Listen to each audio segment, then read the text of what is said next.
Okay, welcome y'all. I guess give it a little second for, I don't know, some people to join us. Hey. Welcome to Debatable.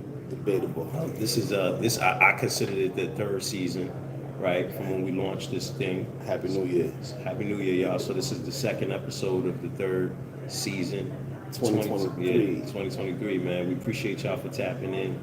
And definitely if you like the discussion, share, and definitely if you have any thoughts or ideas based on what we say, or even if you disagree, definitely put it in the comments.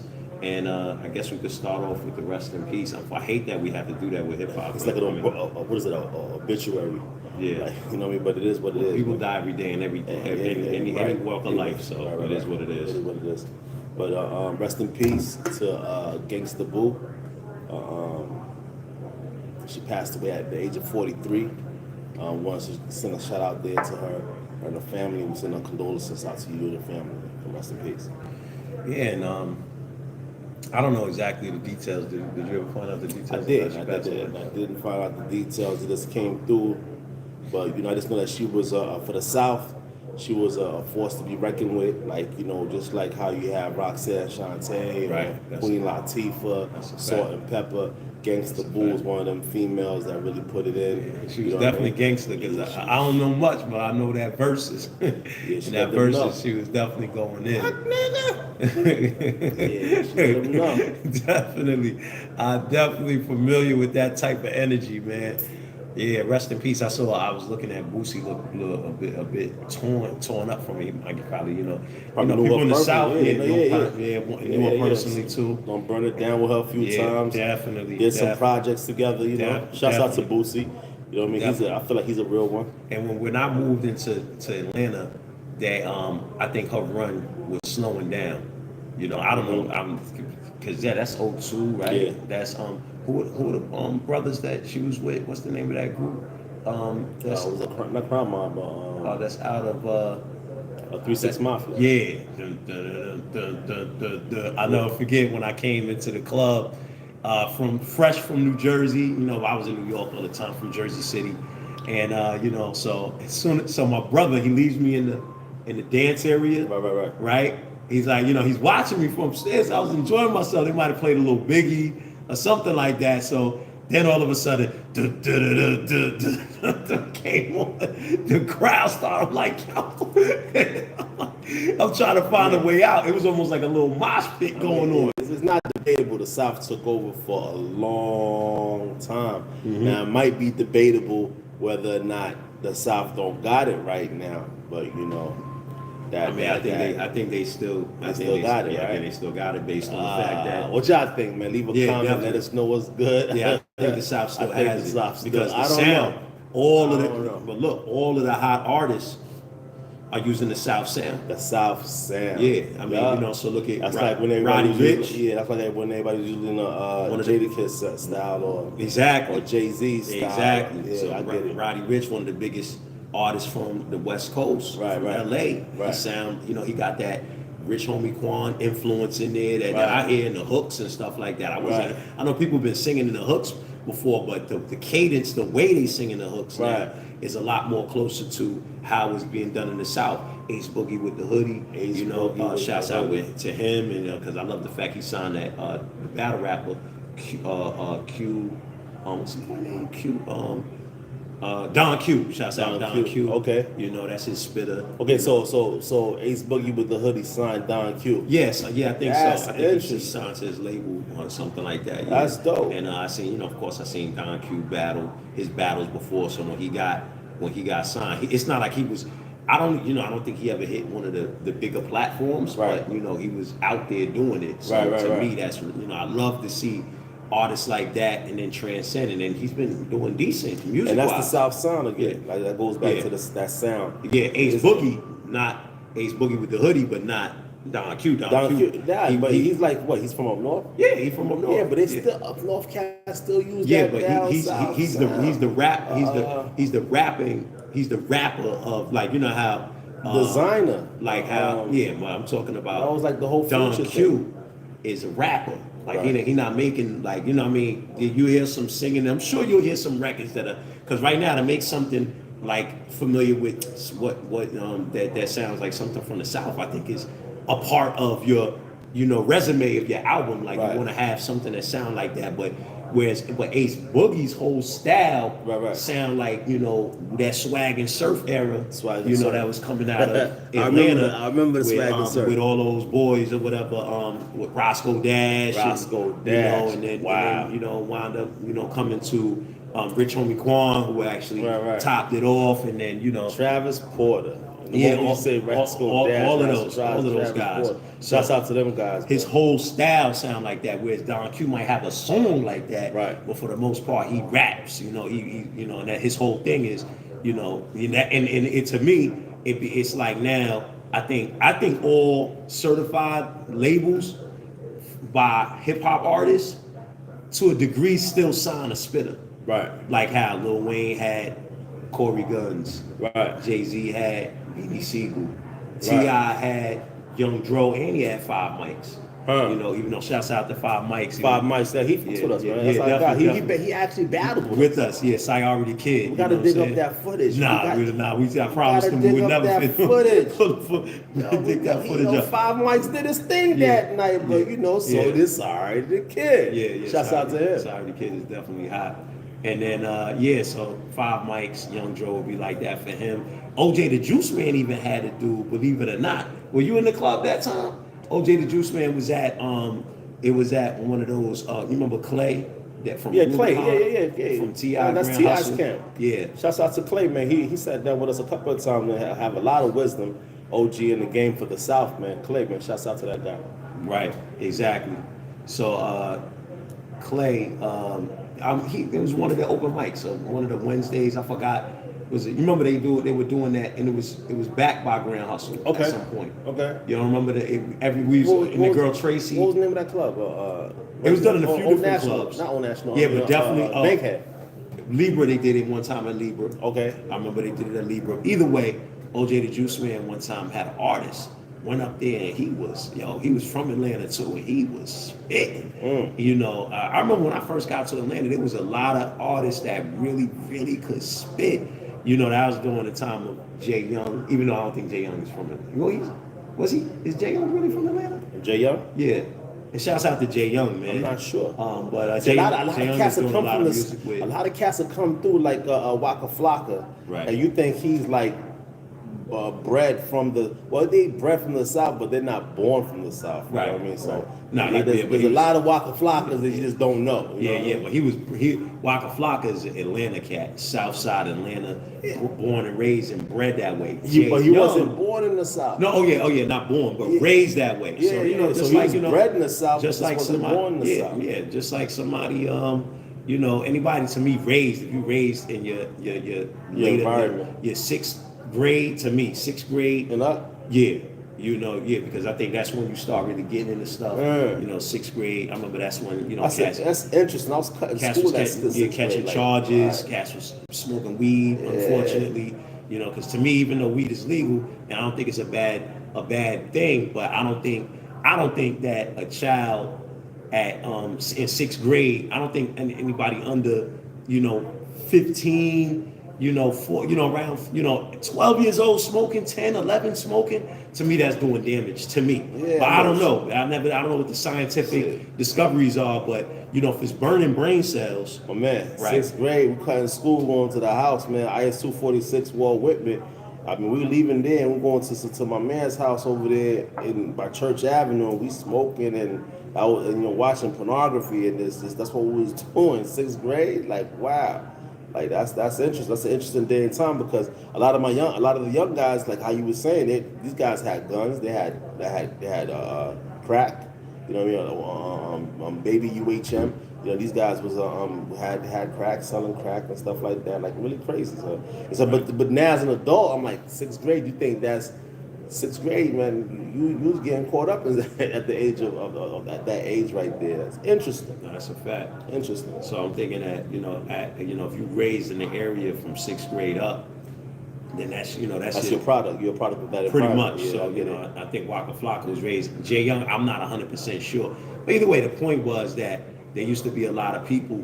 There used to be a lot of MCs in Atlanta that to me was nice. Not saying they aren't now. Chef Trez is from Atlanta. Chef Trez is hot. Chef Trez is nice. Chef, what's that dude name though? Chef Trez actually he nice. Of course Reggie P he nice too. No, Reggie P is different though. His style is different. Reggie P is a spitter. A lot of cats sleep on Reggie P.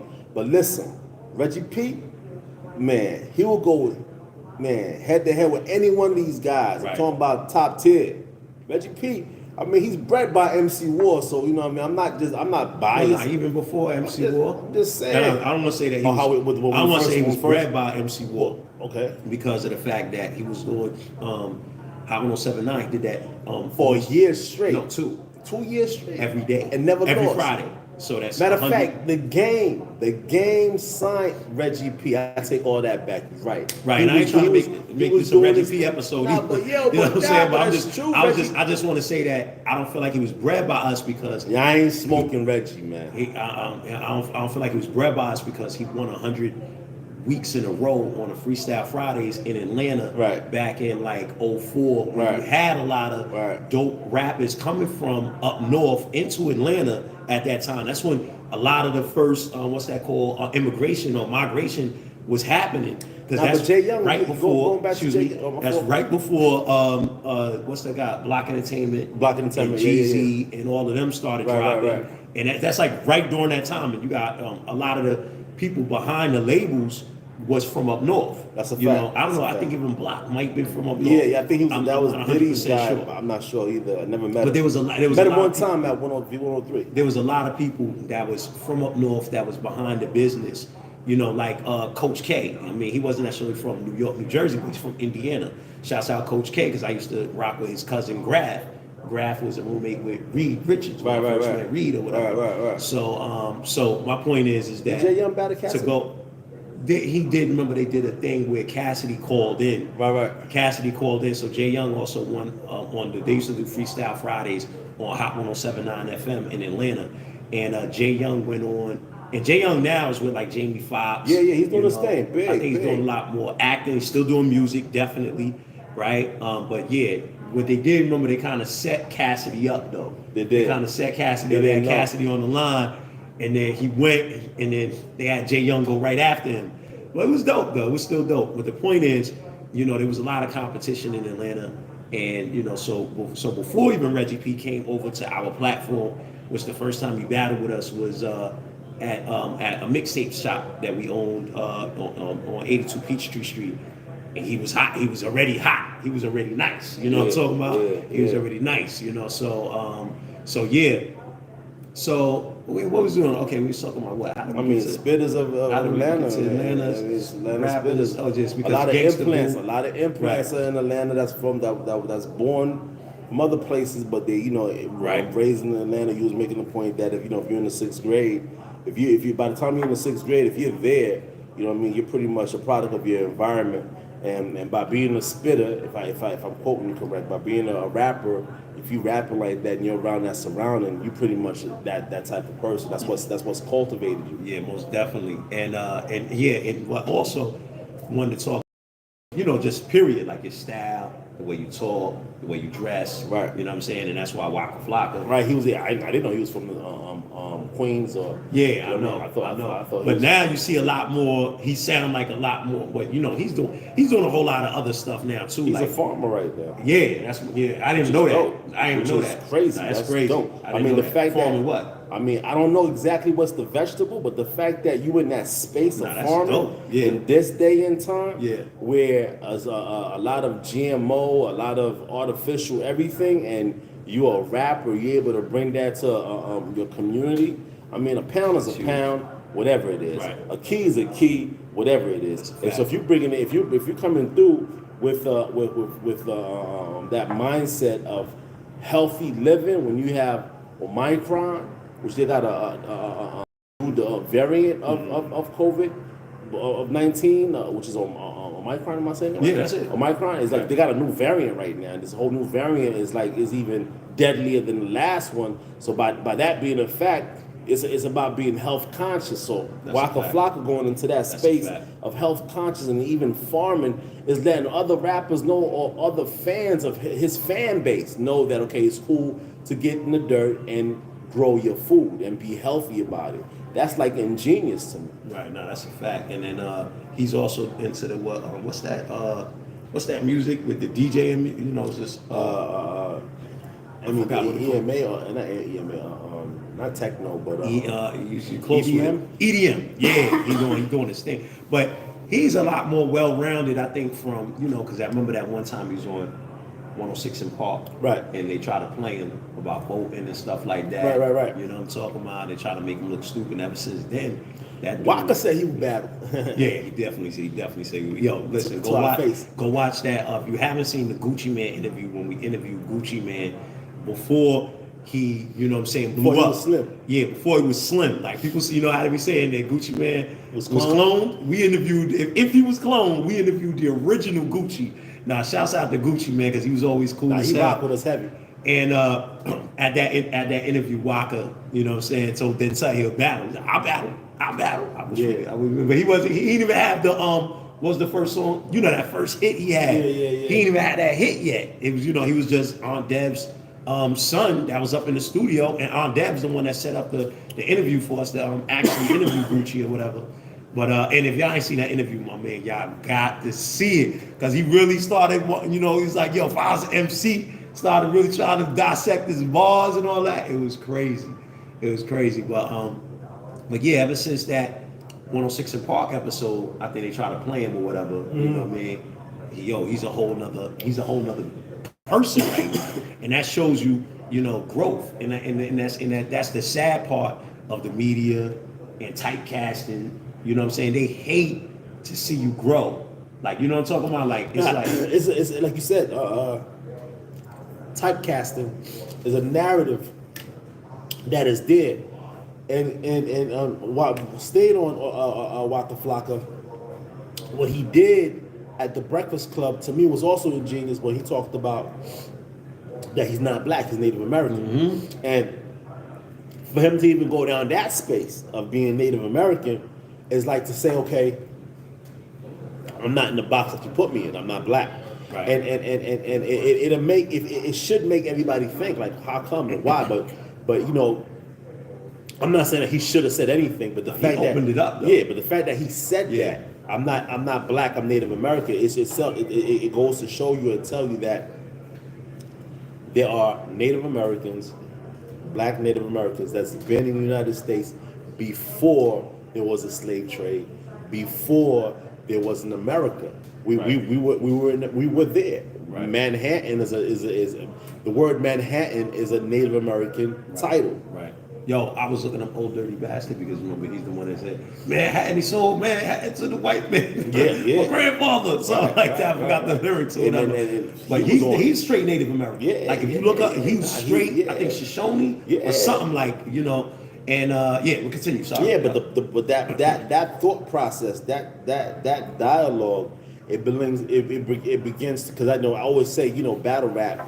I mean, you gotta have some form of intelligence to put your wordplay together the way you put it together. So it's that I'm Native American. That has changed the game. Period. You know what I mean? So I just want to shout out Waka for that because that is a very big point. That we're not a product of the slave trade. Right. You know what I'm saying? Period. Right. And I think I'm gonna even credit him with making it more popular.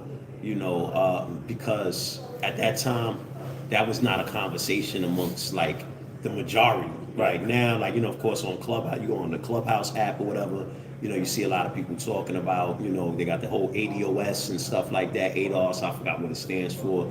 But either way, you got a whole line of people talking about the fact that they, connect to being Native American, so on and so forth. And it's seeds like that. And of course, the first time I heard it was from Dr. Malachi Z. York, me personally, and this is like set the record straight. So that is 20 years ago, and the book came out way before that, So, obviously in Free Dr. York, and these are one of the reasons why they have a person like Dr. York in prison, because the moment that you have African Americans instead of calling themselves black, and they recognize and they, they're able to, they do the due diligence, they do the research, they recognize they are indigenous, they recognize the country has been colonized. It's a lot. It's a whole Pandora's box. Is what Dr. York was explaining. Is being opened by even talking about it. So now what happened? This is why it's so important for people like Waka Flocka to pick up stuff like this, because remember, back in the day, that's what we was doing. We go reading the information.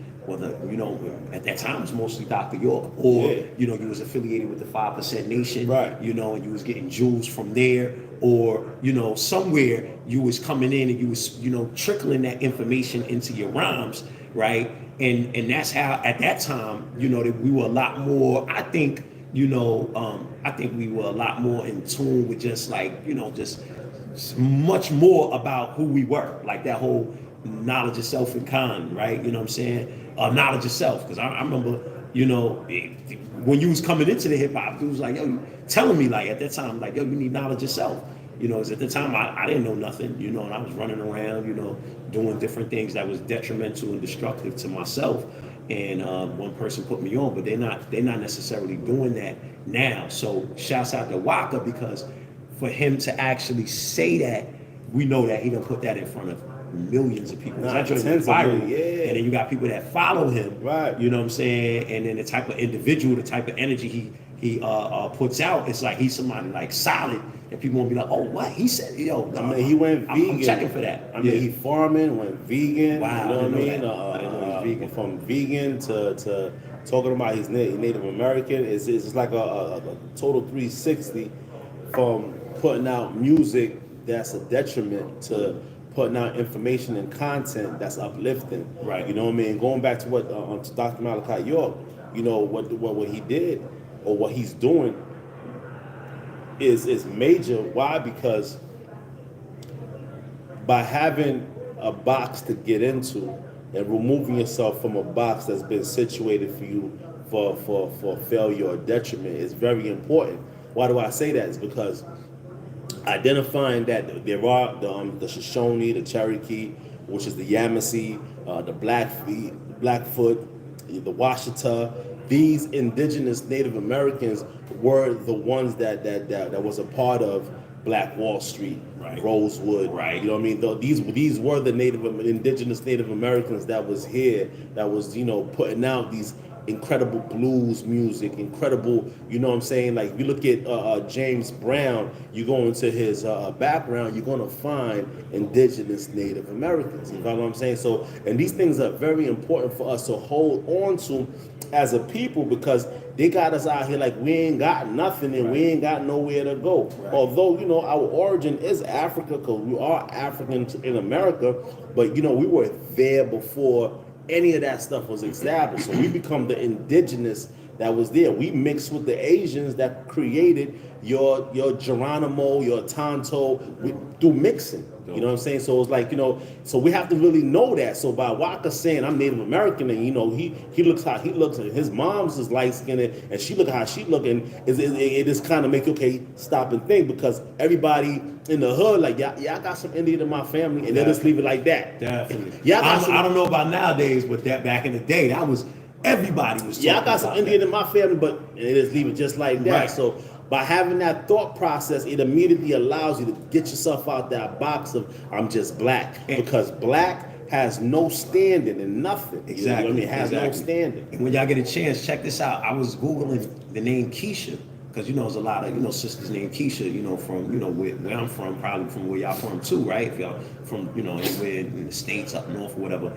Keisha is a Native American name. Remember, I was looking it up. Right. They said that's a Native American name. I'm like, man, that's crazy. So it's a lot of. It's probably that led me to think it's probably a lot of different names like that.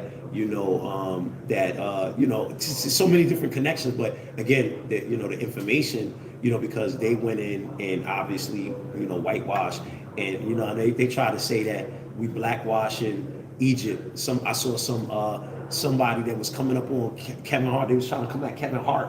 I don't know if y'all seen this, but Kevin Hart was, he's about to perform in Egypt. Oh yeah, and he said that he's he in the past has said, talking about that the original Egyptians were black, and then he said they try to say blackwashing the whatever. But either which way, you know what I'm saying? You know, they whitewash obviously all the information that we learn in the school system, so on and so forth. So if your parents didn't pass this information down to you, you follow what I'm talking about, then all you do know is to say, yeah, I got Indian in my blood. They recognize that part, but then that's most of the time where it stops.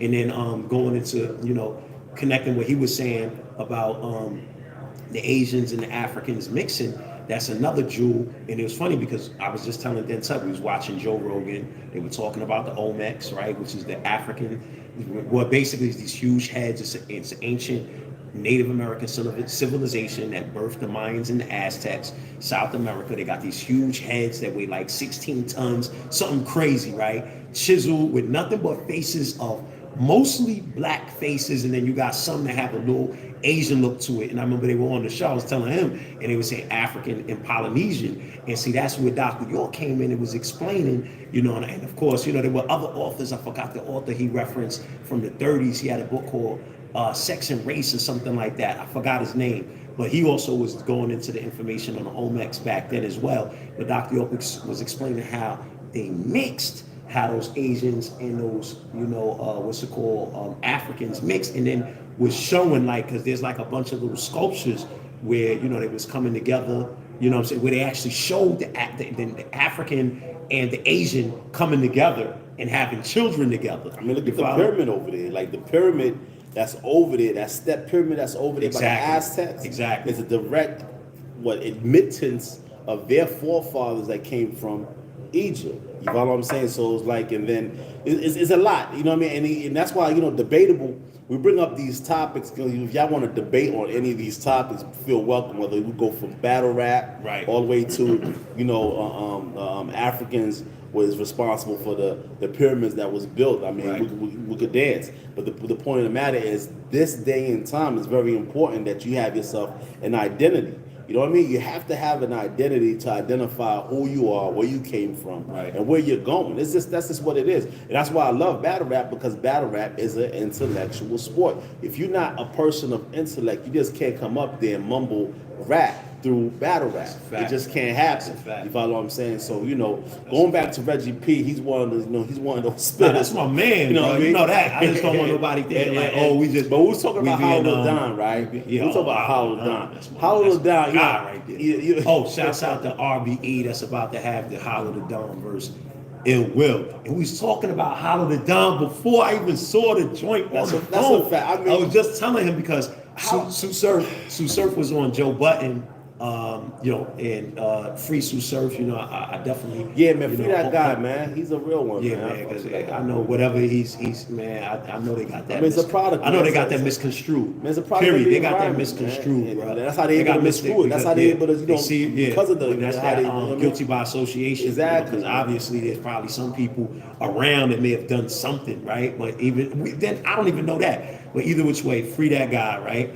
But Joe Button just released the interview with him, and you know, it was a podcast with him, Jim Jones, and Mano, and so the Sue Surf conversation came up because Sue Surf said his toughest battle was Geechee Gotti, and I was like, and I'm like, I said, to me, your toughest battle, because Geechee Gotti is nice, he pauses a lot, you know what I'm talking about. I don't know if y'all be watching his rap style, but either way, I don't want to debate Geechee Gotti right now. I don't want to get, like you were saying, Hollow the Don. I said that, to me, Sue Surf's hardest battle was against Hollow the Don, which I think Hollow got. You know what I'm saying? I think he got 2-1. I think he edged the second round. If y'all go back and watch it, I believe he edged the second round. I mean, it's debatable. I mean, of course it is. It is. Yet, you know, and then it goes into people not having respect for Hollow the Don, because like I was said, they call him, you know, quote unquote weird. You know what I'm talking about?